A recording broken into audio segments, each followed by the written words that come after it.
I'll just have Janine just explain exactly what the purpose and the uses for this document. We have one for each sheet, right? So you put for Experian, you put your starting credit score, and each time you do a round, you put in here. This way you can track what your score, if your score increased or decreased. And here you're going to put the name of the creditor, which is just say Capital One or Bank of America, your account number, what is the status of it, is it a collection, charge off, it's late pays or whatever. And then once you do a round, a round, you'll come back up here and you'll put in here if it was deleted or if it was verified or whatever information of yours sends back to you. So that way you'll know, hey, I got to keep working on this account, or this account is off my report and I don't have to worry about it anymore. Or in case the bureaus delete it and then you turn around in round 3, they put it back on there. Then you can dispute that. Hey, you removed it, you didn't give me notice that it was removed within 5 days, and you want it removed again. This way you're watching what's going on with your credit report. So we have one for each bureau: Experian, Equifax, and TransUnion. Okay, any questions on that before we move forward? That's a question. So what's the normal procedure for them to remove that off? Don't they have a time frame? They have 30 to 45 days to remove accounts, to check your accounts, to go ahead and do an investigation and make a determination of what they're going to do. 30 to 45 days of receipt of your dispute letter. So how do you know if an item has been removed? Okay, so the credit bureau, the creditor, or the collector should provide you with correspondence. You should compare the negative items on round 1 dispute letters with your updated credit report on your credit monitoring service to see the differences, to see what negative item has been removed. In order to monitor your credit repair results, complete this process every single round. Okay. Understanding the correspondence. What does verified, updated, and deleted, or ND, N as in Nancy, D as in David, mean on the correspondence? Okay, so I'll have Janine provide us with some further information on that. Mm-hmm. Generic form letters are basically, the credit bureau will just send you, it's just a general letter, basically saying nothing. They might just say, oh, we received, your correspondence, and if you want to make a dispute, then, go online and do this here, or write to us, or it'll just be a whole bunch of fluff. No information about what you already disputed, what you're attempting to do. And this way, this actually buys them time, and it also, they try to deter people from disputing accounts on their reports, because they get paid for keeping negative accounts on your credit bureau. So that way, if you get a letter from them and it basically says nothing, and you're reading it and it's 2 pages long or whatever, and it's just a whole bunch of technical jargon, sometimes people will just put it to the side and just say, oh, well, they're not going to remove this account from my credit report, and go on about their business and just completely leave it alone. And then that way, the credit bureau's won, because you just took a back, you stepped down from it, took a back seat or whatever. So that's basically their tactic in doing that. Okay, so verified. So anyway, even if you get those generic form letters, just throw them away. You don't need them because they say nothing, and continue with your dispute. So that's just their ammunition. Okay, you can go to the next slide, please. Okay, so this is the type of correspondence you should receive, where they tell you what your results are. So like here's the creditor, credit tech, the account number, the outcome is deleted. It was removed from your credit report. Same thing, the next account, it's the same company, but a different account number is deleted. Go to the next one. This is for Experian folks. Right, and Equifax and TransUnion will have something, they'll say something similar. This is TransUnion right here. Okay, so they give you, you said TransUnion will give you the definition of what each status means. So, like this one here, information update. Okay, so the account was deleted. It's the same account from Experian. Deleted, but this, I don't know if this is just say like this, they opted out. So opted out means You go online and you say you don't want to receive any new credit, people soliciting you for credit. That way, if you do that, they take your name off the list and they won't send you, hey, get a credit card, through this company or whatever, sign here, you're pre-approved, or, those type of letters. You opt out for that. You opt out so that you no longer get solicited for new credit, because for one reason to do that, this also prevents you from getting identity theft, where people are stealing your identity, because a lot of times you're pre-approved for credit cards and you don't want another credit card, or you don't want an account with this particular company, you throw it in the trash. There are people that are called dumpster divers, and what they do is they either go in your dumpster at night and they pull mail out, and then they get the credit card in your name, they just change the address, and then they run up that credit, and then it's on your credit and you have to prove that it's not your debt. I know this is going outside of the topic, but I just want you to know that it is important to do that. People will go in your trash can and take your mail and use your information and get credit in your name, and then you have to prove it's not yours. I actually had somebody do that to me. They went in my in the dumpster, and when I lived in an apartment, and they took my mail, went and got an account, and the company called me and said, your husband, got this brand new car in your name. Can you come and sign the papers and pick up the keys? So, and I'm like, I never applied for no car. Wow. So I had an issue with that. Yeah. So anyway, something like that, it'll just say information updated. So if you get a letter from them saying information updated, they might have just updated the account number, they might update your mailing address, just simple things like that. Does not mean that anything was removed or deleted. And so, is there another one at the next slide? No, I only had These copies. two? Okay, so when it says verified is accurate, right here, it'll say here, verified, meaning that the creditor actually said it was your account.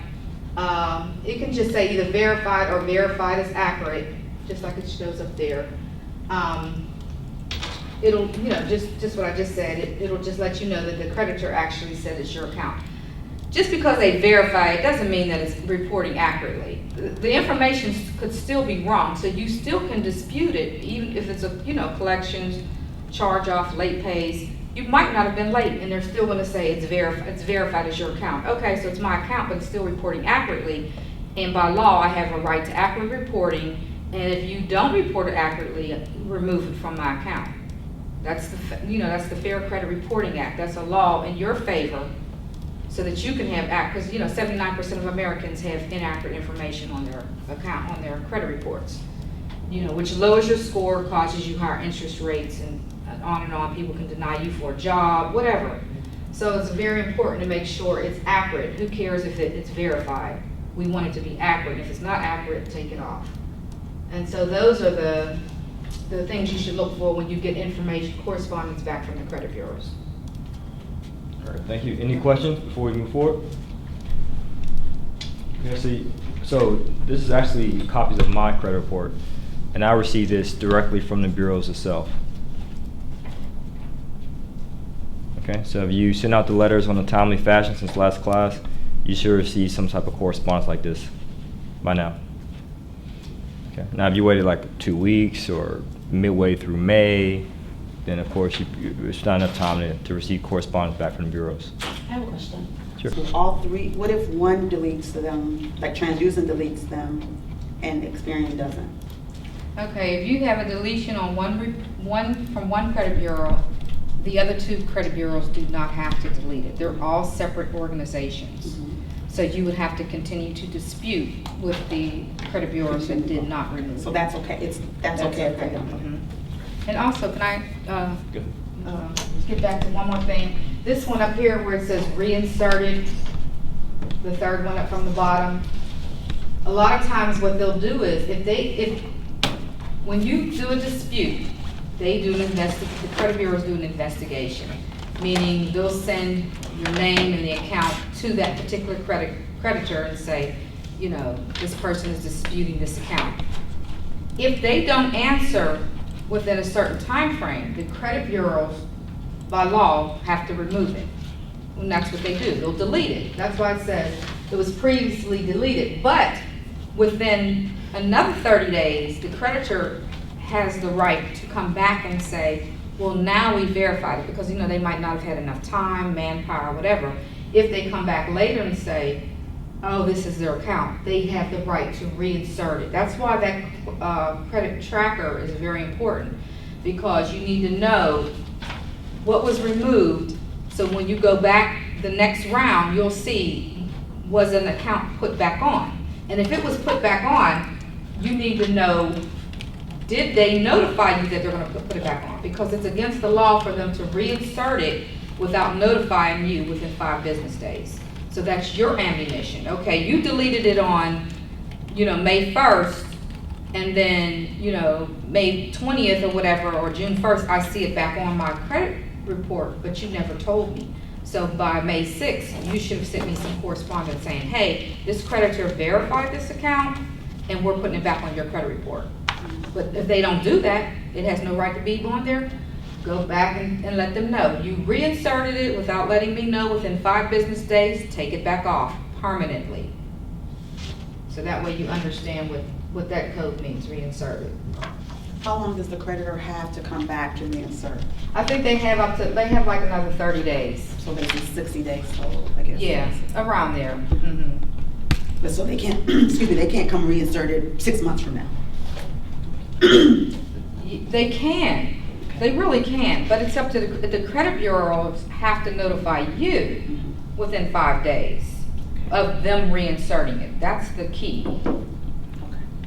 So once you see it back on your credit report, so every time you check your credit report, make sure that account is still off. It didn't get back on there. If it did, you don't have a beef with the creditor, it's with the credit bureaus, because they have an obligation to notify you. All right, great. Any other questions before we move forward? And just to piggyback off of you, Tanya, we actually had a client in which he had bankruptcies on all 3 credit bureaus, right?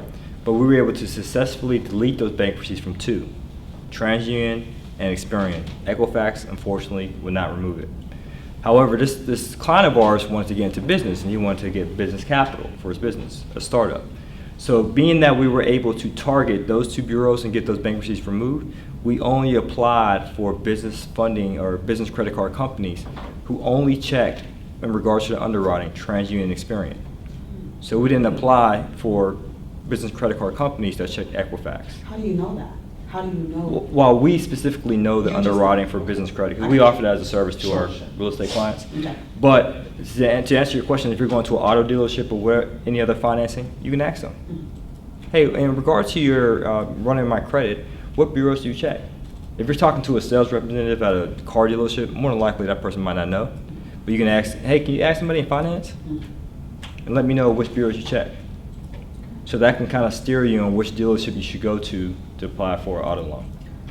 Follow? Okay. So you just got to be strategic. That's all it is. Just be strategic. Okay, so that's correspondence. Now we're also going to get into settlements as well. So a collection company contacts you via mail or phone, offering to accept a lesser amount to settle and close the account via lump sum or payment arrangement. Is that a good thing or a bad thing?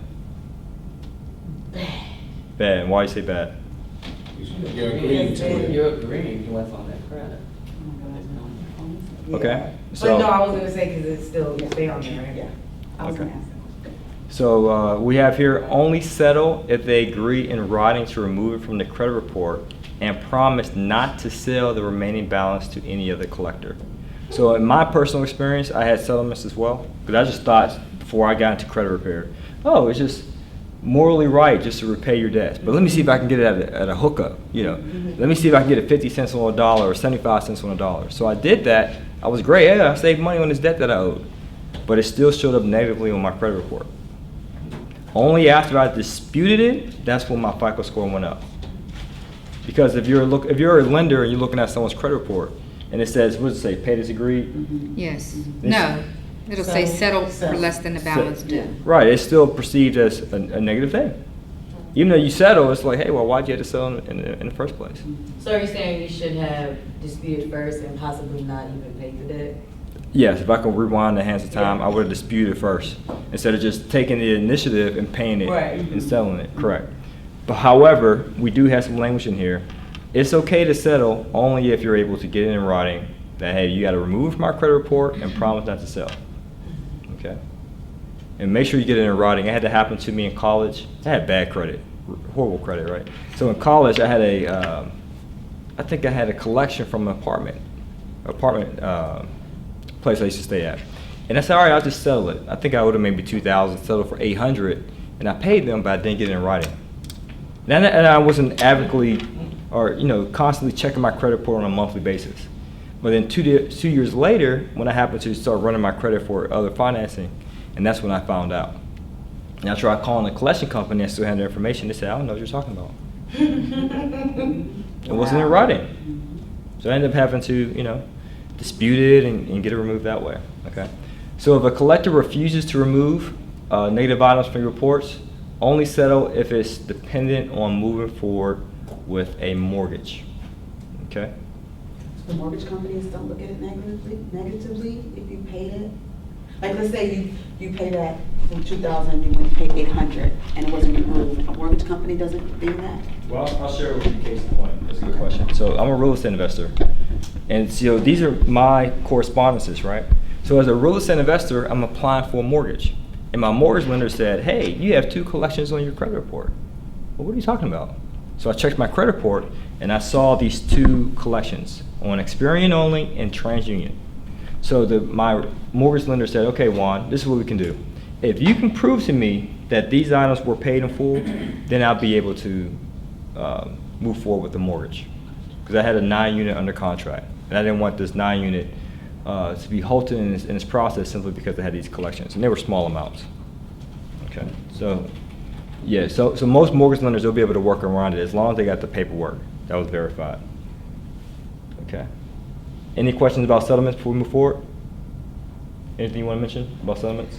Yes, for the settlements, like Juan was saying, if they send you the collection agency normally will send you a letter saying, you owe $1,000, but if you pay within 30 days or whatever, we'll let you go at $400.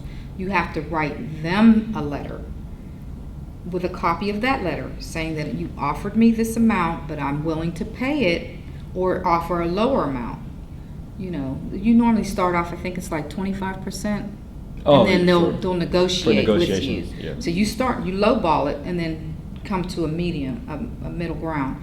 And you send them a copy of that letter, but you send them a letter also saying, you put the details in there, you offered me this settlement for this amount to be paid by this date, or I can pay, if you don't have enough to pay, the $400 in full, well, I can make a payment arrangement. And then put the language in there that Juan just said about, only if you delete it off my credit report and you do not sell the remaining balance, which would have been the $600 they're relieving you of, that you don't sell it to another collection agency. And then on your letter, you make them put you put name, date, the company name, the representative's name, and then make them sign off on it and send your original letter back to you. Put in a self-addressed stamped envelope. So that way they don't have no excuse. Send it back. And then once you get that letter signed off from that company and that person's name, all that information, their address, what department they work in, then you start paying it. Because what they normally do is they'll take your money and they're not going to do anything. They're going to be just like that. Who did you talk to? Call as well. Right. Because when you're talking by phone and then you say, you call them up, such and such said, I spoke to a representative and they told me if I paid this amount, they'll take off my credit report. Who? What department are they in? What are you talking about? No, we have it already signed. Because if they don't take it off your credit report after they agree to, you send that letter that you make a copy. Never, always keep your originals. Make a copy of that. Make a copy of the letter that they originally sent you offering the settlement. And then another letter to that credit bureau. Hey, we had an agreement. I fulfilled my agreement. Here, also a receipt. Paid in full. As you see, I paid this. Take it off my credit report. And another note too, when you do settle less than the balance owed, you can expect to receive a 1099-C. You guys heard of that? Yeah. Right, which is basically saying, hey, being that we settled less than what's owed, you gotta pay taxes on the savings that you've incurred. Okay. Yeah. So if, in that scenario, you said $400, right? Yeah. But let's say you settle for 100. There's a difference of 300, right? You'll get a 1099 in the mail saying you have to pay taxes on that $300 you saved. So that's why we prefer not to settle, just dispute it from Jump Street. Okay? And if you're already selling an account prior to credit repair, then dispute the account for removal. Okay? That's what I mentioned a few moments ago. All right, now pay for delete. You offer the creditor or collector to pay the full balance owed in a lump sum or payment arrangement in exchange for permanent deletion from the credit report. Okay? As always, you must get it in writing to ensure the creditor or the collection agency will honor the agreement and remove it off your credit report once paid. If the creditor or collector doesn't remove it, then use the letter from the creditor, again, get it in writing, and the collector as well, as proof and send it to the credit bureaus for removal. Any questions about pay for delete? Okay. Preparing disputes for round 2. Okay, so now we're about to get into the meat of the matter. Disputing letters provided in the Google Drive. So if you guys have the Google Drive up, you can go to the round 2 folder. And I also want you to identify negative items on your credit report to dispute on your credit monitoring service. Now just keep in mind, dispute the same remaining items that were on round 1 that weren't removed, but use the round 2 dispute letters. You guys follow? Okay, if those negative items still remain. And use a different reason for the dispute for round 2. We'll see that on the next slide, the reasons. Same reason that we had from round 1, okay, but just select a different reason. For each negative item that was removed, replace it with a new negative item to dispute for each subsequent round. You guys follow? Got it? Okay. Last point. If round 1 items weren't removed in 90 days, then do the 90 on, 90 off method and rotate. So what that means is, let's say you had 5 collections, A, B, C, D, E, okay? You want to continue to dispute those for at least 90 days. That's 3 rounds. And if they're stubborn and coming off, let's say you had 10 collections, F, G, H, I, J, then rotate and do those 3 rounds of dispute. Then after 90 days again, go back to the original ones that you tried disputing to begin with and repeat that process. Can I interject, say Sure, something, go ahead. please? One of the reasons, well, on that bullet point where it says use a different reason for the dispute round 2, the reason for that is, okay, let's just say the account is a collection and you don't remember if anything is reporting wrong on it, but of course you're disputing it because you want to improve your credit. So just say, you know, like I said, you don't know if there's actually anything actually reporting inaccurately. So the first round you say the opening date is wrong. Well, if it comes back verified, maybe that date was correct. So the next round you don't want to say the opening date is wrong because they already verified it. You know, they're not going to tell you, they're just going to say verified. They're not going to say, hey, you actually opened this account on blah, blah, blah date. No. You know, so the next round you would say, well, the status is wrong. You know, they might say it's a collection and you might just say, well, the status is wrong. It's really not in collection. It's just late. Or then the next round, if they say, well, that was verified. Well, the next round, well, it wasn't late as many times as you say it was late. You know, you're saying it was late 90 days, 3 times. I say it was only late 2 times. So that's why you keep changing the dispute reason, because if they do verify it and you don't know for a fact if what you're saying is true or not, you just keep trying over and over. Okay, great. Any questions about that? Okay, now we're going to get to the reasons for dispute. Balance is incorrect. This is from last class, so you guys should be familiar with these reasons. Incorrect date, status is incorrect. Not late, as many days as being reported. Account is not mine. Any questions about the reason for disputes? You guys should be familiar with this, right? Okay, cool. Yes? Oh, I wanted to interject one more thing. The account is not mine. There's actually 2 ways you can go about that. There's also identity theft. So be careful when you're saying account is not mine does not mean that somebody stole your identity.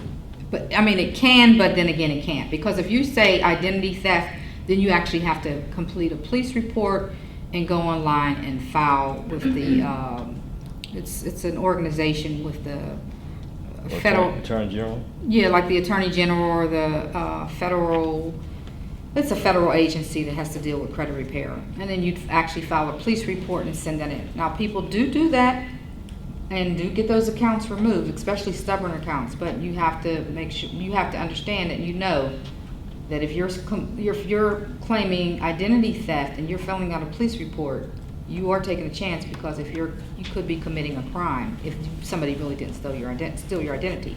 So the lesser of the two evils would be the account is not mine. That way you don't have to send in any reports, you don't have to file any police reports or file a complaint online. You can just say it's not mine. You know, my name is Jane Smith and my name is spelled Jane, and her name is Jane Smith spelled Jane with the E at the end of Smith.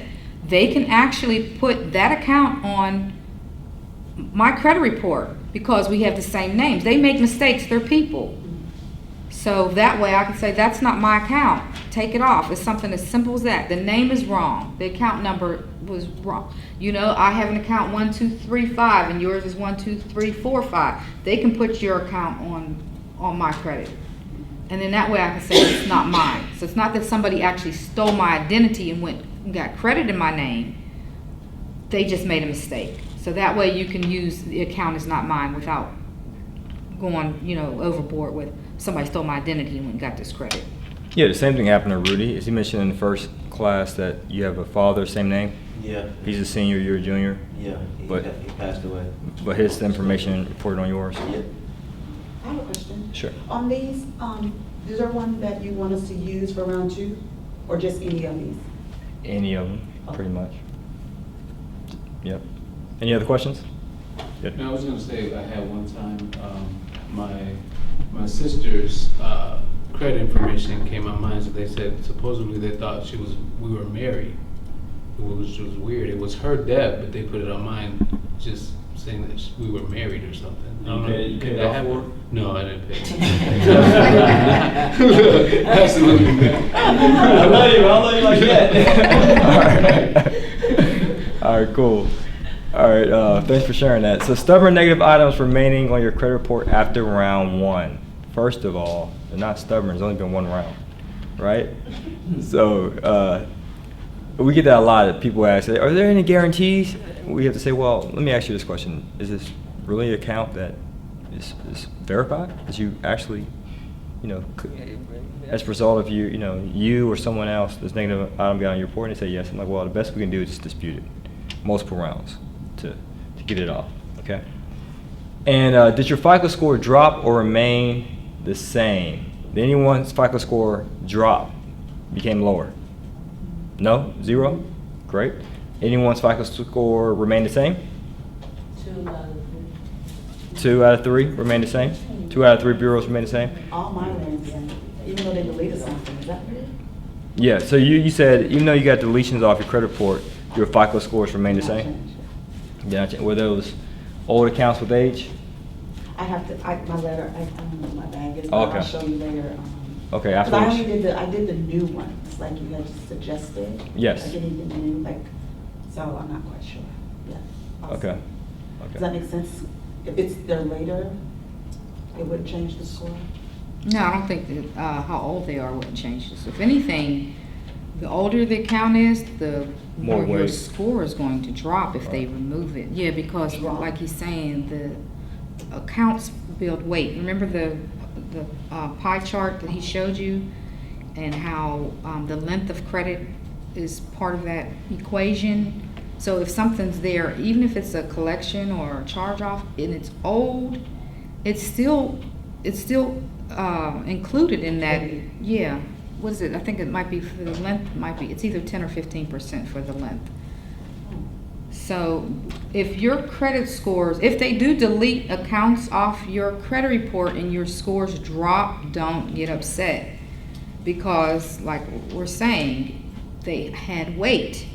So they were helping your score. And once you take that away, scores is gonna drop, but that's still a good thing because at least the negative's off. And as time goes by, it starts going back up and up and up. And then you have a chance for it to go, through the roof, 700, 720, once you get those negative accounts off completely. Yeah, that's why we always say negative items remove, positive items improve. So we get all the negative stuff off. So yes, if they did have weight, they did have age, your score may drop temporarily, Yeah. but great, at least you got that negative stuff off, so it will not prevent you from getting, establishing better credit with new accounts moving forward. Did anyone have any increases in their FICO score? Okay. Mine went up a little bit. A few people, okay. All right, and just don't worry about this, guy. This is part of the process. So you'll see your FICO score fluctuate at times, but key thing, this is just a part of the process that you go through.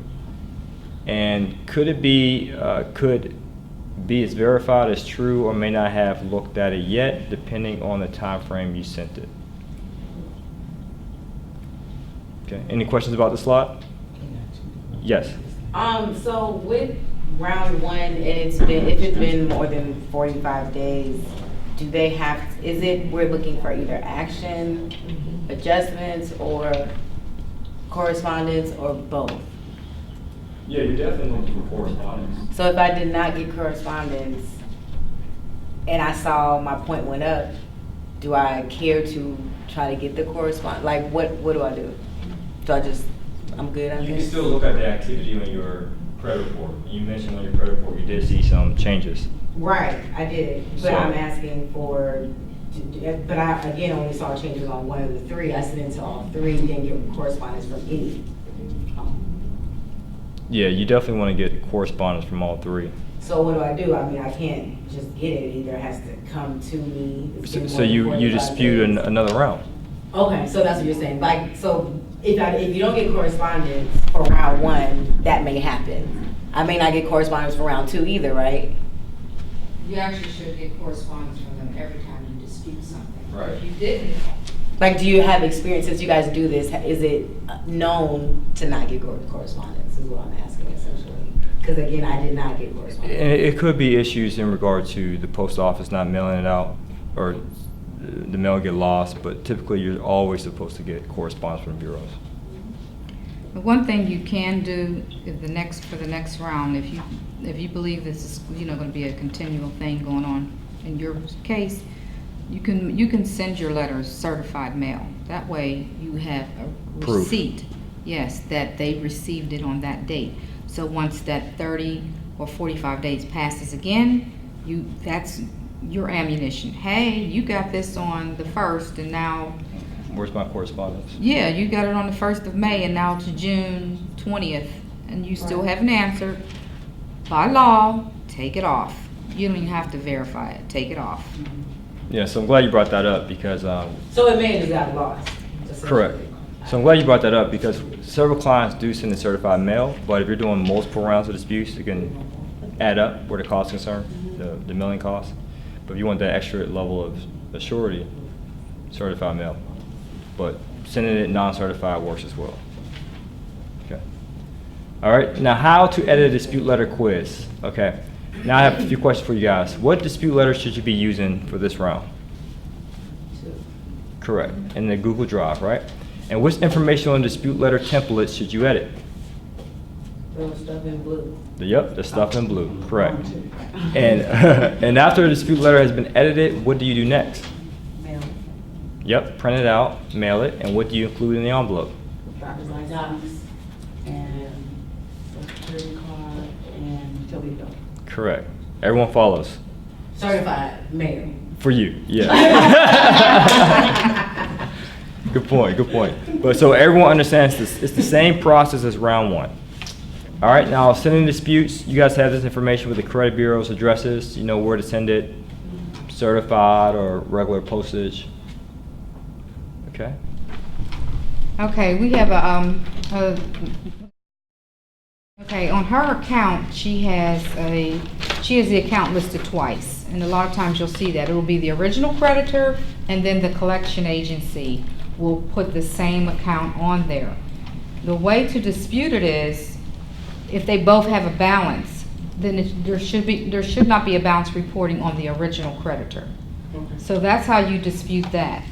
Now, for the collection agency, you can just dispute if it's the opening date or the wrong amount. They could, collection agency, you know, a lot of times they add money to it because they don't have the original documentation for the correct amount, like that. But I'm just wanted you to know, the same account can be listed twice because the original creditor is going to list it, and they're more than likely going to put it in a collection or charge-off status, and then the collection agency is going to report it as well. So that way, it's a double whammy, dropping your score even lower.